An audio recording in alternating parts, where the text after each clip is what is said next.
আমি দেখেছি এদেশের বহু মহিলা পর্দা করে, বোরখার মধ্যে 500 রকমের ফুল থাকে, কোমরের পিছনে একটা পিতা দিয়ে বেঁধে রাখে, কোমরের সাইজ বোঝা যায়।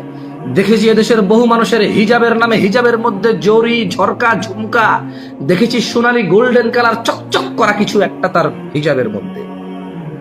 পর্দাসীন মহিলা আমি দেখেছি, আমি এদেশে পর্দাসীন মহিলাকে দেখেছি পর্দা করতে ভালোবাসতে, কিন্তু কালো বোরখায় পর্দা করবে না। নীল, লাল, বেগুনি এবং হিজাবের মধ্যে এখানে গোলাপ, সেখানে চামেলি, শিউলি, চম্পা, কত রকমের ফুল রাখতে। আমি দেখেছি এখানে বহু মানুষ পর্দা করতে, পর্দাকে ভালোবাসতে, কিন্তু কোন পর্দা?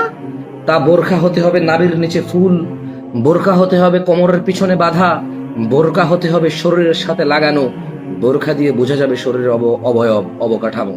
সেই পর্দা ভালোবাসতে দেখেছি বহু মুসলিম বোনকে, ওই পর্দাকে ঘৃণা করতে দেখেছি। ওই পর্দা, আগের পর্দা বলতে শুনেছি বহু মুসলিম বোনকে, যেটা কালো হবে, যেটা ঢিলে ঢালা হবে, যেটা দিয়ে শরীরের অবকাঠামো বুঝে যাবে না। দেখেছি বহু বাবাকে তার মেয়ের জন্য রং বেরঙ্গের ঝকঝকে চকচকে পর্দা হিজাব কিনতে, এবং তা দিয়ে ছবি তুলে ফেসবুকে ছাড়তে দেখেছি আমি বহু বাবাকে, যারা তাদের মেয়ে পর্দাশীল করতে চায়। আমি কি বলবো আপনাকে, আমি বহু কিছু দেখেছি, আমার এখন মনে আসছে না।